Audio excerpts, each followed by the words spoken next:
नमस्कार, यो हो न्यूज 24 टेलिभिजन प्राइम टाइम न्यूजमा स्वागत छ। संक्रमणको रफ्तार बेलगाम बन्दा देशभर कोरोना संक्रमणको खतराले घण्टी बजाउन थालेको छ। ग्राफ द्रुत गतिमा उक्लदो छ। मफसलका धेरै जिल्लामा संक्रमित मात्र नभई चिकित्सकहरूको पनि वेदनामय हारगुहार सुनिन थालेको छ। तर सिंहदरबार घरदैलोमा पुग्छ भनिएको संघीयता अभ्यासरत यो देशका तीनै तहका सरकार उदासीन छन्। प्रदेश सरकारले कुनै चासो नै नदेखाउँदा बाँकेमा बिजोग छ भने रूपन्देहीको हविगत पनि त्यस्तै बन्दैछ।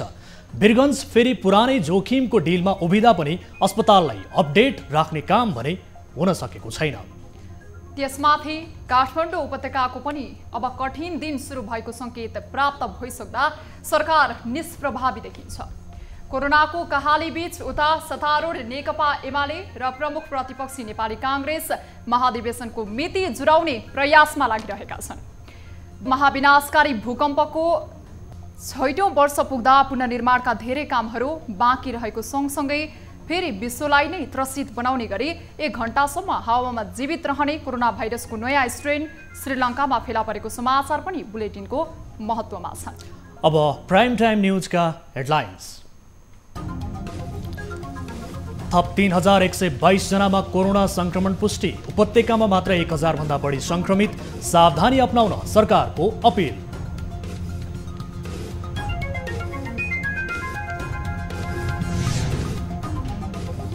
कोरोना संक्रमणको अवस्था भयावह। काठमाडौँ उपत्यकाका सरकारी अस्पतालहरूमा बेड अभाव। कोरोनालाई खेलाचीको रूपमा नलिन संक्रमितका आफन्तको आग्रह। हामीले सावधानी अपनाउँदै पनि कसरी लाग्यो भन्ने कुरा एउटा गहन विषय छ। यो संक्रमणको अवस्था भयावह बनेपछि बाँकेका चिकित्सकहरूले गरे हार गुहार। अस्पतालहरूमा उपचारको समस्या प्रदेश सरकारलाई लागेन तातो।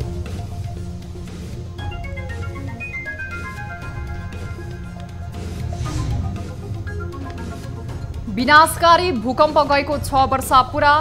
क्षति भएका 93% सम्पदाको पुनर्निर्माणको काम सम्पन्न।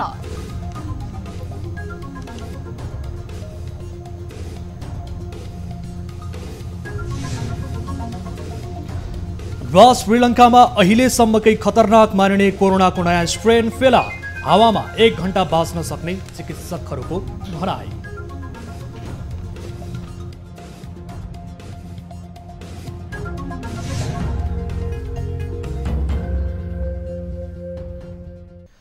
हामी निरन्तर न्यूजमा छौं।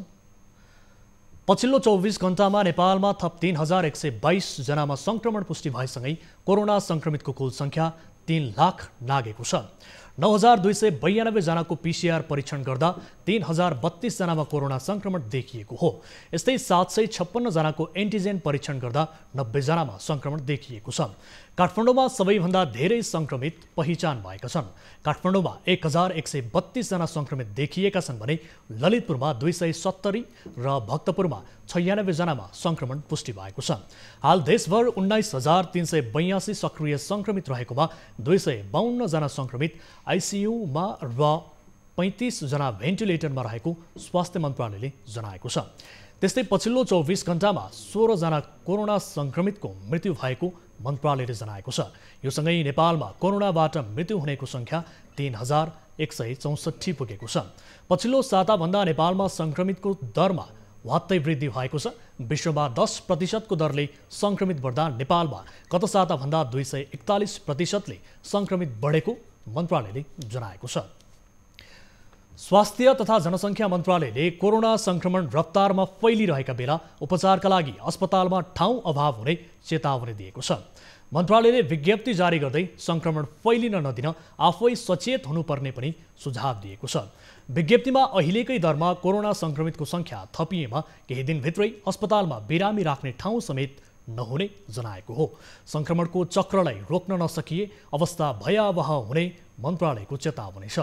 मन्त्रालयले कोरोना संक्रमितको उपचारका लागि कुनै पनि औषधि उपाय विकास नभइसकेकाले अहिलेका लागि रोकथाम गर्न सरकारले तोकेका मापदण्डहरू नै निर्विकल्प रहेको जनाएको छ। मन्त्रालयले महामारीसँग जुझ्नका लागि सबै सञ्चारकर्मी तथा सञ्चार माध्यमहरूले देखाएको सक्रियताप्रति आभार व्यक्त गर्दै अबका दिनहरूमा सञ्चार माध्यमहरू झन बढी संवेदनशील हुनुपर्ने बताएको छ। आम संसारमा समाचार पढ्दा, अन्तर्वार्ता लिँदा वा कुनै पनि कार्यक्रमहरूका समाचार बनाउँदा मास्कको प्रयोग अनिवार्य गर्न तथा मास्कको प्रयोग नगर्ने व्यक्तिहरूका समाचार सूचनालाई निरुत्साहित गर्न, बन्द गर्न, प्रकाशन प्रसारण नगर्न समेत स्वास्थ्य मन्त्रालयले अनुरोध गरेको छ। पछिल्लो 24 घण्टामा नेपालमा 3032 कोरोना संक्रमित भए।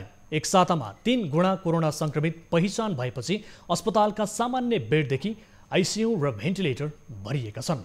अस्पतालमा बेड भरिएपछि आइसियुमै राख्नुपर्ने संक्रमितलाई समेत इमर्जेन्सीमा पर्खाएर राख्न बाध्य भएको शुक्रराज अस्पतालले जनाएको छ। एक रिपोर्ट। शुक्रराज अस्पतालमा 22 सघन उपचार कक्ष र 12 भेन्टिलेटर संक्रमितले भरिएको छ। अस्पतालका सबै बेड भरिएपछि गम्भीर संक्रमितलाई इमर्जेन्सीमा पर्खाउनु परेको अस्पतालले जनाएको छ। 90% अकुपेसी भइराखेको छ। हरेक दिन 5-7 जना बिरामीलाई डिस्चार्ज गर्छौं र त्यो डिस्चार्ज भएको आधा घण्टा भित्रमा ती बेडहरू फेरि भरिन्छन्। त्यसका नयाँ बिरामी भर्ना गर्नको लागि असाध्यै चुनौती छ। रातभरिमा थुप्रै बिरामीहरू इमर्जेन्सीमा वेटिङमा बसिराख्नु भएको छ। अहिले पछिल्लो समयमा जुन यो भेरिएन्टको संक्रमणले गर्दाखेरि के देखिएको छ भन्दाखेरि अधिकांश 50 वर्ष मुनिका व्यक्तिहरूमा संक्रमण देखिएको छ र धेरैभन्दा धेरै व्यक्तिहरू जति पनि हाम्रा आइसियु भेन्टिलेटरमा हुनुहुन्छ उहाँले उपचार गर्न असाध्यै चुनौती भएको छ। न्युज 24 टिम वीर अस्पतालको कोभिड वार्ड पुग्दा सबै बेड भरिभराउ थिए। कोही अस्पतालबाट निको भएर डिस्चार्ज भए मात्र नयाँ संक्रमितले बेड पाउने अवस्था छ। 17 सघन उपचार कक्ष र 5 भेन्टिलेटर कुनै पनि खाली छैनन्। सामान्य संक्रमित राख्ने 76 आइसोलेसन मध्ये 70 वटा भरिएका छन्। यति बेला हामी वीर अस्पतालको कोभिड वार्डमा छौं, जहाँ संक्रमितहरूको उपचार भइरहेको छ। संक्रमितका आफन्तहरूले कोरोना संक्रमणले असाध्यै शास्ति खेपेको भन्दै कोरोनालाई खेलाचीको रूपमा नलिन सुझाव दिएका छन्। अक्सिजनको कमी भएको पछि ल्याएर कीर्तिपुर फेडमा राखियो। त्यहाँ कोभिड टेस्ट गरियो।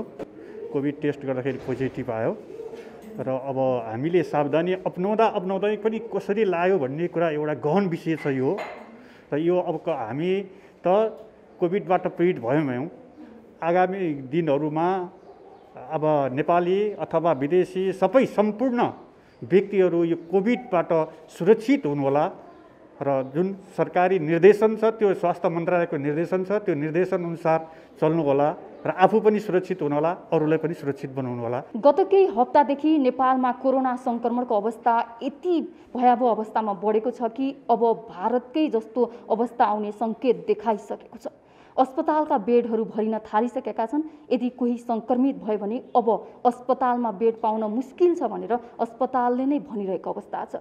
यस्तो स्थितिमा अब नागरिक आफै सचेत हुन आवश्यक छ। अरूलाई बस्नको लागि सन्देश दिन जस्तो इन्भाइरोमेन्ट नै तपाईँको गभर्मेन्टबाट देखिएको स्थिति छैन हैन। जस्तो कि तपाईँको अस्ति नै एडमिट गरेको एकजना पेसेन्ट है, अनि राति यहाँदेखि भागेको अत्तोपत्तै भएन। अब जहाँ एउटा गभर्मेन्टको सेन्टर हस्पिटल वीर हस्पिटल, जसमा यहाँ प्रशासकीय एउटा ड्युटीदेखि लिएर सिक्युरिटी गार्डहरू हुँदा संक्रमित नै भाग्यो। हो, संक्रमित नै आज 2-3 दिन भयो के अरे हैन।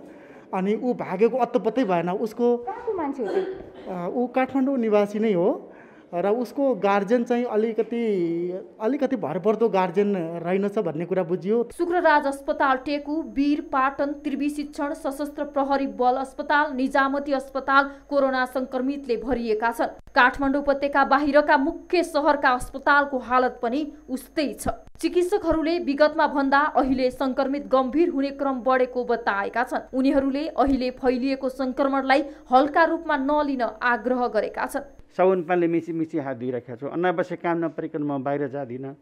जसरी मैले यो व्यवहार गरिराखेको छु, तपाईँहरूले पनि आफ्नो समुदायका व्यक्तिहरूलाई, आफ्नो घर परिवारका बुबा आमाहरूलाई चाहिँ छोरा नानीहरूलाई बचाउनको लागि पनि मैले भने जस्तै सोसियल डिस्टेन्स मेन्टेन गर्ने, अनावश्यक भिडभाडमा नजाने, अनि त्यसपछि अनिवार्य रूपमा मास्क लगाउनु पर्यो। त्यस्तै साबुन पानीले मिची हात धुने यस्तो व्यवहार गर्नुपर्छ। त्यसकारण चाहिँ यो अप्ठ्यारो अवस्थामा स्वास्थ्यकर्मीले मात्र होइन, समाजका विभिन्न वर्गले आफ्नो क्षेत्रबाट चाहिँ जिम्मेवारी बोध गर्नुपर्छ। स्वास्थ्य मन्त्रालयले कोरोना संक्रमण नियन्त्रण बाहिर जान लागेको भन्दै लकडाउन नै सिफारिस गरेको छ, तर सरकारले आर्थिक सङ्कट निम्तने भन्दै तत्काल राष्ट्रिय स्तरमा लकडाउन नगर्ने जनाएको छ। कोरोना संक्रमणको अवस्था भयावह हुँदै गर्दा अस्पतालले ठेक्न नसकिने अवस्था आएको भन्दै जनता आफै सजग हुन स्वास्थ्य मन्त्रालयले अपिल गरेको छ। अहिले नेपालमा 12.3% संक्रमण दर रहेको छ। क्यामेरामा विनोद बजगाईका साथ टिभी जर्नलिस्ट रिया भण्डारी, काठमाडौँ। काठमाडौँ उपत्यकाका 3वटै जिल्ला प्रशासन कार्यालयहरूमा अत्यावश्यक बाहेकका सबै काम एक साताका लागि बन्द गरिएको छ। जिल्ला प्रशासन कार्यालय काठमाडौँमा संक्रमित भेटिएपछि अत्यावश्यक बाहेक नागरिकता बनाउने, राहदानी बनाउने, सस्ता दर्ता तथा नवीकरण लगायतका काम एक साताका लागि बन्द गर्ने निर्णय गरिएको हो। 3 जिल्लाका प्रमुख जिल्ला अधिकारीहरूको संयुक्त बैठकले कोभिड संक्रमण खतरा बढेका कारण यस्तो निर्णय गरेको काठमाडौँका प्रमुख जिल्ला अधिकारी कालीप्रसाद रिजालले जानकारी दिनुभयो। यस्तै अन्य सरकारी कार्यालयहरूमा पनि भिडभाड नगर्न आग्रह गरिएको छ।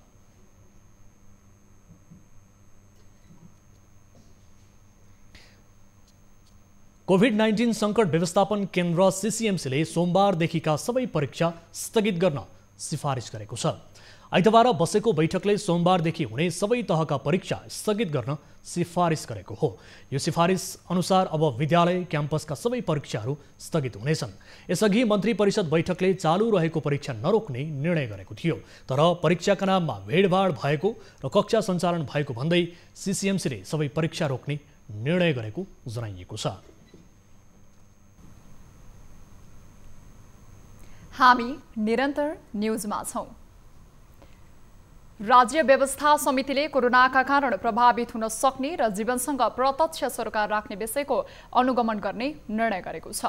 आइतबार सिंहदरबारमा बसेको समितिको बैठकले कोरोना संक्रमणको बहानामा बजारमा कालाबाजारी हुन सक्ने, जनताको सेवा प्रवाहमा कमी हुन सक्ने सम्भावना रहेकोले अनुगमन गर्ने निर्णय गरिएको हो। अहिलेलाई उपत्यका भित्र र परिस्थिति हेरेर उपत्यका बाहिर पनि अनुगमनमा जाने समिति सभापति शशि श्रेष्ठले जानकारी दिनुभयो। साथै महामारीमा सर्वसाधारणले पाइरहेको स्वास्थ्य सेवाका बारेमा पनि अनुगमन गरिने उहाँले बताउनुभयो। प्रत्यक्ष सरोकार राख्ने विषयमा हामी चाहिँ अनुगमन गर्छौं। त्यो टोलीको लागि मान्य सदस्यहरूले को जाने हो नाम टिपाइदिनु होला। हामी टाढा जाँदैनौँ, अहिलेलाई केही दिनलाई टाढा जाँदैनौँ। परिस्थिति हेरेर बाहिर पनि जानुपर्ने स्थिति हुँदाखेरि जानुपर्छ। हामी पन्सिन मिल्दैन, हामीले आफ्नो जीवनलाई पनि दाउमा राखेर पनि हिँड्नुपर्छ। बैठकले कोरोना संक्रमण बढ्दै जाँदा पनि सरकारले पूर्व तयारीमा ढिलाइ गरिरहेको निष्कर्ष निकाल्दै कोरोनाबाट जनतालाई जोगाउन आवश्यक पूर्वाधारमा जोड दिन निर्देशन दिएको छ।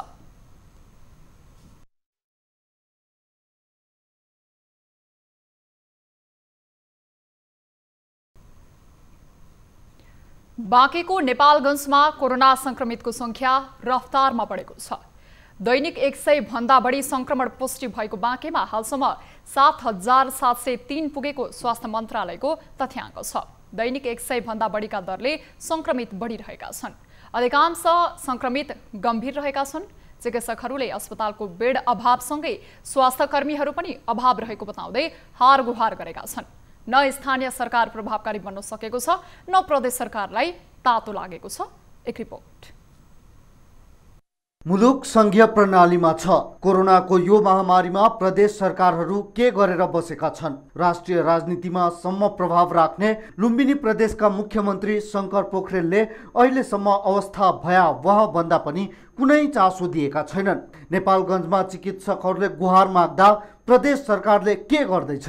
न्यूज 24 को टिम मुख्यमन्त्री पोखरेलसँग कुराकानीका लागि पुग्यो, तर उनले रेस्पोन्स गरेनन्। उनले हामीलाई मात्र होइन, कोरोनाको भयावह अवस्था हुँदा आफ्नो योजनाबारे कतै उल्लेख गरेका छैनन्। कोभिड-19 ले त्राहिमाम बनाइरहेको छ लुम्बिनी प्रदेशका समग्र भारतीय सिमानासँग जोडिएका यी जिल्लाहरूमा भने यता लुम्बिनी प्रदेशको जिम्मा लिएर बसिरहेका यस प्रदेशका मुख्यमन्त्री शंकर पोखरेललाई यो बारेमा हामीले पटक पटक सोध्न खोज्दा उहाँ भने यति बेलासम्म पनि मिडियामा आउन चाहनु भएन। उहाँ कोरोनाको बारेमा अहिलेसम्म पनि मिडियामा सार्वजनिक रूपमा देखिन चाहनुहुन्न।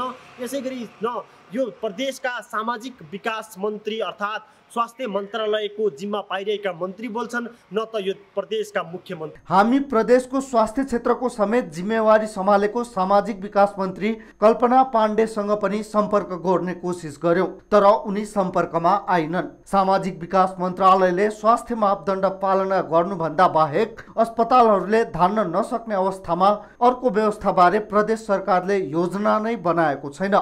भयावहको एक सातापछि स्वास्थ्य निर्देशनालयको प्रमुखलाई बल्ल आइतबार पठाएको सामाजिक विकास मन्त्रालयले दावी गरेको छ।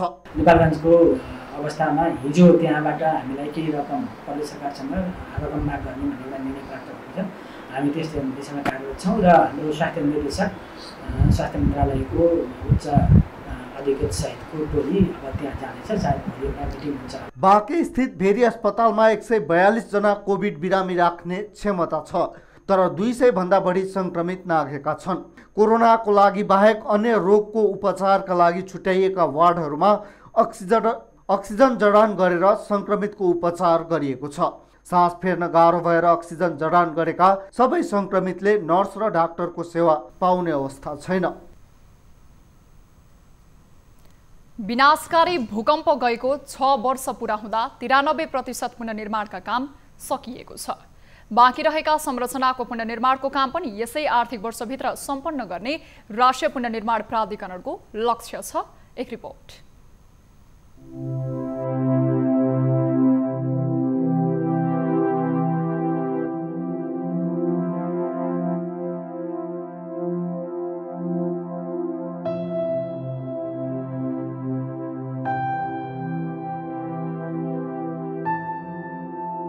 विक्रम सम्वत 2072 साल वैशाख 12 गते गोर्खाको बारपाक केन्द्रबिन्दु बनाएर 7.6 म्याग्निच्युडको विनाशकारी भूकम्पका कारण 9,000 भन्दा बढीको ज्यान गएको थियो।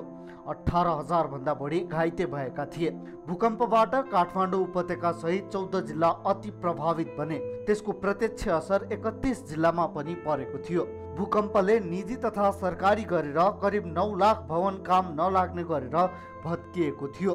राष्ट्रिय पुनर्निर्माण प्राधिकरणले क्षतिग्रस्त 920 सम्पदा मध्ये 493 सम्पदाको पुनर्निर्माण सम्पन्न भएको जनाएको छ। अब 288 सम्पदा निर्माणाधीन अवस्थामा छन्।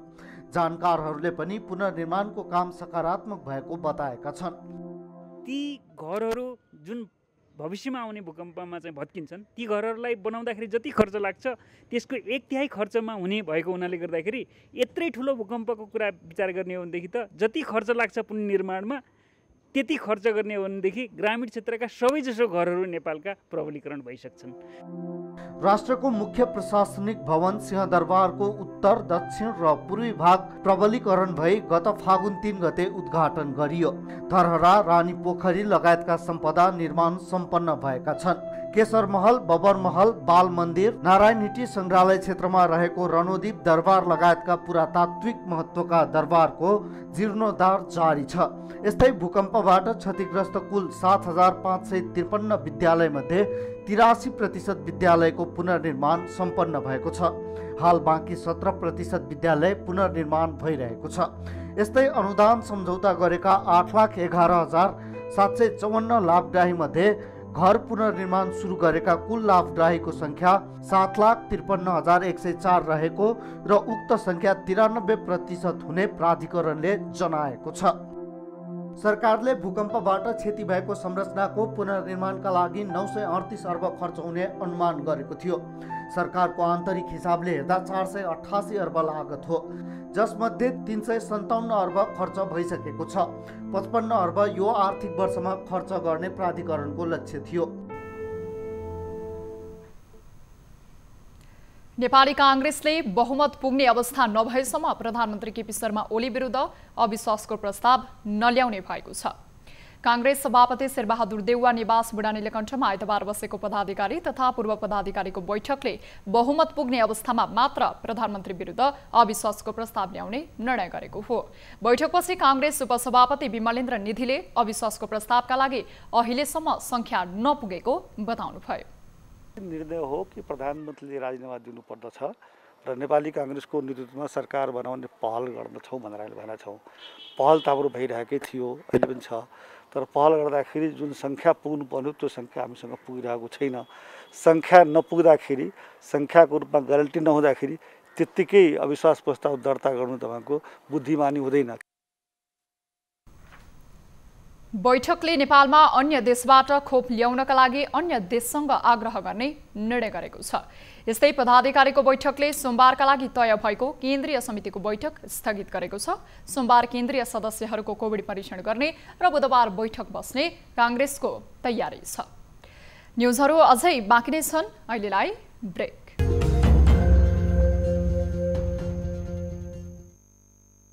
काल देशैभर लकडाउन नगर्न सरकारलाई सुझाव दिएको छ।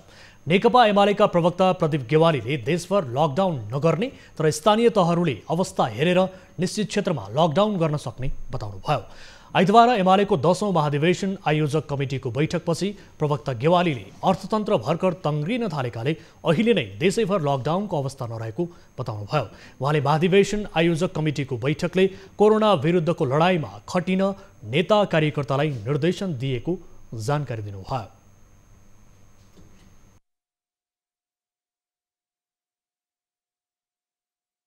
स्वास्थ्य प्रोटोकलको पालना गर्नुहोस् भन्ने नै छ, किनभने लकडाउनले एकछिनलाई कोभिडको चेन ब्रेक गर्छ, तर अलिकति पुस गर्ने मात्रै हो, त्यो आफैमा अन्तिम समाधान होइन। त्यस कारणले अब भर्खर अर्थतन्त्र तङ्ग्रिन थालेको हुनाले सकभर अर्थतन्त्रमा मान्छेको जीविकामा प्रतिकूल प्रभाव नपरोस् भन्ने सरकारको चाहना छ। त्यसो भएको हुनाले हटस्पटहरूमा पार्सली लकडाउनहरू हुनसक्छ, तर त्यो लोकल मात्रै, नेसन वाइड लकडाउन हामी तत्काल चाहिँ गर्दैनौँ।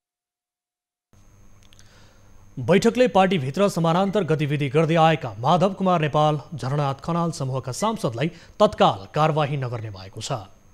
कोसिसहरू पनि भइरहेको छ। प्रतिपक्षले ल्याउने कुरा त धेरै ठुलो कुरा भएन, तर कर्णालीको जस्तै विभिन्न ठाउँमा फ्लोर क्रसहरू गराउन पनि प्रयासहरू हुँदै गरेका त्यस्ता प्रयासहरू पनि छन्। तिनीहरूको बारेमा हामीले आवश्यक जानकारीहरू लिइरहेका छौँ। आवश्यक निर्णयहरू पछाडि उपयुक्त समयमा गरिनेछ। सरकार विरुद्ध अविश्वास प्रस्ताव ल्याउने कोसिस भइरहेको र पार्टीभित्रैबाट फ्लोर क्रस हुन सक्ने बारे आवश्यक निर्णय लिइने उहाँले बताउनुभयो। निर्वाचन आयोगले खर्चको विवरण नबुझाउने 86वटा राजनैतिक दलहरूलाई आइतबार 9 बुँदे ध्यानाकर्षण पत्र पठाएको छ। संविधानले तोकेको समयमा अधिवेशन गरेको विवरण बुझाउनु पर्ने, पदाधिकारीहरू समावेशी हुनुपर्ने, स्थानीय तह र प्रदेशको विवरण जिल्ला निर्वाचन कार्यालयमा अभिलेख गराउनु पर्ने लगायतका निर्देशन आयोगले ती दलहरूलाई दिएको हो। यसअघि आयोगले 133वटा दललाई स्मरण पत्र पठाएको थियो। दलहरूले बुझाउनु पर्ने लेखा परीक्षण प्रतिवेदन नबुझाउने दलहरूलाई 20,000सम्म जरिवाना हुन सक्ने बताउँदै निर्वाचन आयोगले हिसाब नबुझाउने दलहरूलाई खर्च विवरण सार्वजनिक गर्न भनेको छ। 3 वर्षसम्म खर्च विवरण नबुझाउने दलहरूलाई 50,000 रुपैयाँ जरिवाना हुने आयोगले बताएको छ। पार्टीको नाम, झण्डा, चिन्ह परिवर्तन भएको भए 30 दिनभित्र जानकारी गराउन आयोगले ताकेता गरेको छ। आयोगको निर्देशन उल्लङ्घन गर्ने दलहरूको दर्ता समेत खारेज गरिने आयोगका प्रवक्ता राजकुमार श्रेष्ठले बताएका छन्। प्रश्नपत्र आउट गर्ने पूर्वाञ्चल विश्वविद्यालयका कर्मचारी सहित 9 जना विद्यार्थीहरूलाई मोरङ प्रहरीले पक्राउ गरेको छ।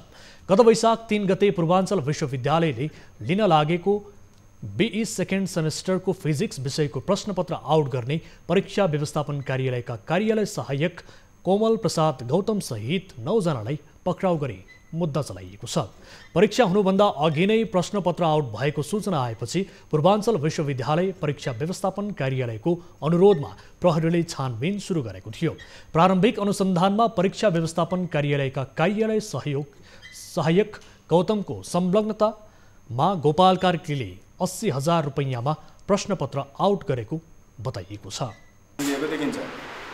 र यो विजय पोखरेल भन्ने व्यक्तिले त्यस पछाडि अरू विभिन्न व्यक्तिहरूलाई कसैसँग 20,000 कसैसँग 10,000 रुपियाँ लिएर यो प्रश्नपत्रहरू चाहिँ अरू व्यक्तिहरूलाई यो सामाजिक सञ्जाल इलेक्ट्रोनिक मिडियमबाट प्रयोग गरेर चाहिँ क्वेसनहरू चाहिँ दिएको देखिन्छ। पक्राउ परेकाहरूलाई शिक्षा ऐन 2028 अनुसार मुद्दा चलाएर कारबाही अघि बढाएको जनाइएको छ। हामी निरन्तर न्युजमा छौं। अब स्पोर्ट्स न्युज।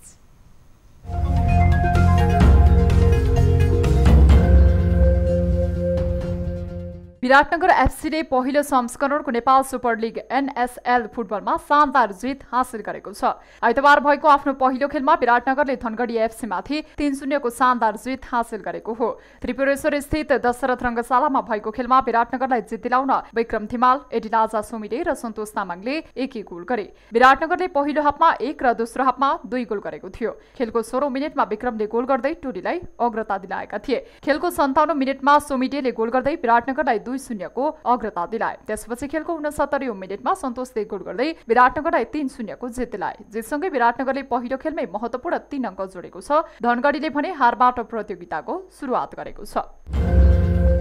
भैरहवामा जारी स्टडील्यान्ड T10 क्रिकेट प्रतियोगितामा गोर्खा वारियर्स सेमिफाइनलमा प्रवेश गरेको छ। गोर्खाले सोमबार RR चिल्हियालाई 6 विकेटले पराजित गर्दै सेमिफाइनलमा प्रवेश गरेको हो। सिद्धार्थ रङ्गशालामा भएको खेलमा टस जितेर ब्याटिङ गरेको RRले 5 विकेटको क्षतिमा 82 रनको योगफल बनायो। उसका लागि दिपेश कणेलले 37 र दिपेश दासले 20 रन बनाए। बलिङमा गोर्खाका कृष्ण गिरीले 2, सुभाष विक, करण विक र शेष दत्त थारूले समान 1-1 विकेट लिए। जवाफी ब्याटिङ गरेको गोर्खाले 9 ओभर 1 बलमा 3 विकेटको क्षतिमा 50 रन बनाउँदै जित हासिल गर्यो। उसको जितमा महेश राणाले 28, सुभाष विक र अमित तामाङले नेट आउट क्रमशः 26 र 15 रन जोडे। बलिङमा RRका अविनाश बस्यालले 2 तथा दिवान पुनले 1 विकेट लिए। सुभाष विक म्यान अफ द म्याच घोषित भए। सोमबार तिलोत्तमा क्रिकेट क्लब र त्रिरुपति क्रिकेट क्लब तथा लुम्बिनी खुकुरी क्रिकेट क्लब र प्रोफेसनल मास्टर्स 11 बीच प्रतिस्पर्धा हुनेछ।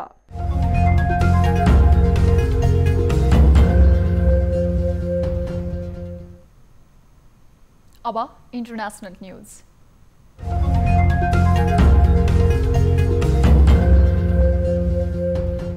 भारतमा कोरोना संक्रमितको संख्या तीव्र गतिमा बढेको छ। पछिल्लो 24 घण्टामा भारतमा 2760 जनाको मृत्यु भएको छ। राजधानी नयाँ दिल्लीका अस्पतालहरूमा अक्सिजन अभाव हुँदा संक्रमितको धमाधम मृत्यु हुन थालेको छ। दिल्लीमा शनिबार एकै दिन 24100 बढी संक्रमित हुँदा 357 जनाको मृत्यु भएको छ। त्यसमध्ये 50 भन्दा बढीको अक्सिजन अभावका कारण मृत्यु भएको भारतीय स्वास्थ्य मन्त्रालयले पुष्टि गरेको छ। जयपुरमा अक्सिजन अभावका कारण 20 भन्दा बढी संक्रमितको मृत्यु भएको छ। महाराष्ट्र, मध्य प्रदेश, पञ्जाब, हरियाणामा पनि अक्सिजन अभाव हुँदा संक्रमितहरूको उपचार थप जटिल बनेको चिकित्सकहरूले जनाएका छन्। भारतमा पछिल्लो केही दिन यता दैनिक 3 लाख बढी कोरोना संक्रमित थपिएका छन्। हाल भारतमा संक्रमितको संख्या 1,69,51,600 बढी हुँदा 1,92,309 जनाको मृत्यु भइसकेको छ।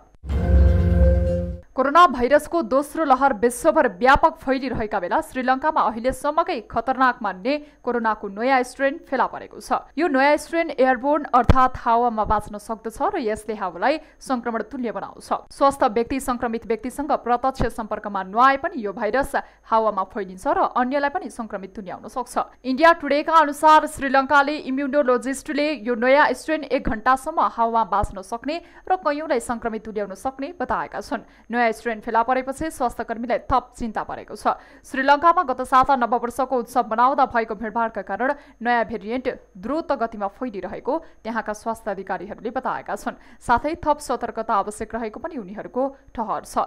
श्रीलङ्कामा अहिले सरकारले थप संक्रमण बढ्न नदिन विभिन्न किसिमका प्रतिबन्धहरू लगाएको छ, जुन आगामी मे 31 सम्मका लागि बढाइएको छ। अब एउटा रोचक प्रसङ्ग। सर्प देख्ने बित्तिकै जो कोही पनि त्रसित हुन्छन्। सलादको प्याकेटमा सर्प भेटिए पक्कै पनि तपाईँ प्याकेट नै फ्याँक्नुहुन्छ होला। अस्ट्रेलियाको सिडनीमा सलादको प्याकेटबाट विषालु सर्प निस्किएको छ। अलेक्जेन्डर व्हाइट नामका व्यक्ति र उनका पार्टनर एमिली नेटीले सिडनीको एक सुपरमार्केटबाट पत्तेदार सब्जी र सलाद खरिद गरेका थिए। घर पुगेपछि जब उनीहरूले प्याकेट खोले त्यसमा एउटा विषालु सर्प फेला पारे। त्यही सर्प प्याकेटमा घुमिरहेको थियो। 20 सेन्टिमिटर लम्बाइ भएको सर्प असाध्यै विषालु भएको बताइएको छ। सलादको प्याकेटमा सर्प देखेपछि उनीहरूले वन्यजीव संगठनलाई यसको सूचना दिए। संगठनले अस्ट्रेलियामा पाइने सबैभन्दा विषालु सर्प मध्येको यो एक भएको जानकारी दिए। ती व्यक्तिले सर्प भेटिएको उक्त सलादलाई फ्याँकेनन्। उनीहरूले सलादलाई राम्रोसँग धोए र त्यसको सलाद पनि बनाए। अहिले सोशल मिडियामा यो सर्प र सलादको भिडियो भाइरल बनिरहेको छ। अब प्राइम टाइम न्यूज सक्नु अघि अहिलेसम्मका हेडलाइन्स पुनः एकपटक। थप 3122 जनामा कोरोना संक्रमण पुष्टि। उपत्यकामा मात्र 1000 भन्दा बढी संक्रमित। सावधानी अपनाउन सरकारको अपील।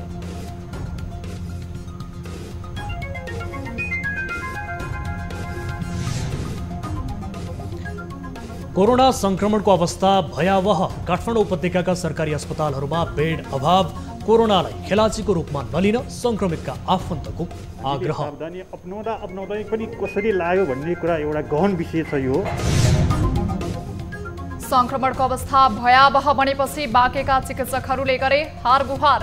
अस्पतालहरूमा उपचारको समस्या। प्रदेश सरकारलाई लागेन तातो।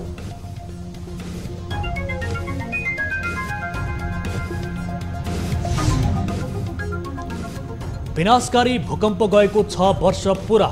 क्षति भएका 93% सम्पदाको पुनर्निर्माणको काम सम्पन्न।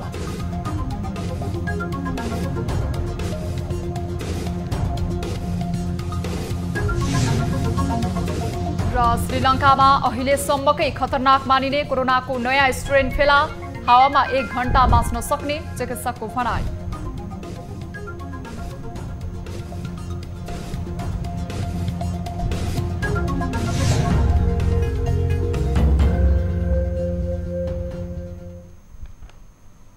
प्राइम टाइम न्यूज अहिलेलाई यति नै। जाँदा जाँदै ताली र गालीका लागि हामीले सोधेको यसअघिको संस्करणमा सोधेको प्रश्नको अन्तिम नतिजा यसपछि प्रसारण हुने कार्यक्रम सीधा कुरा जनतासँगमा हेर्न नभुल्नुहोला। थप न्यूजका लागि हाम्रो वेबसाइट www.news24nepal.com हेर्नुहोला। साथै हामीलाई फेसबुक, ट्विटर र युट्युबमा पनि फलो गर्न सक्नुहुनेछ। यस्तै मोबाइल, इमेल र भाइबरबाट न्यूज 24 को हेल्प डेस्कमा केही समस्या र गुनासा छन् भने सम्पर्क गर्न सक्नुहुनेछ। हामी निरन्तर न्यूजमा छौं। नमस्ते।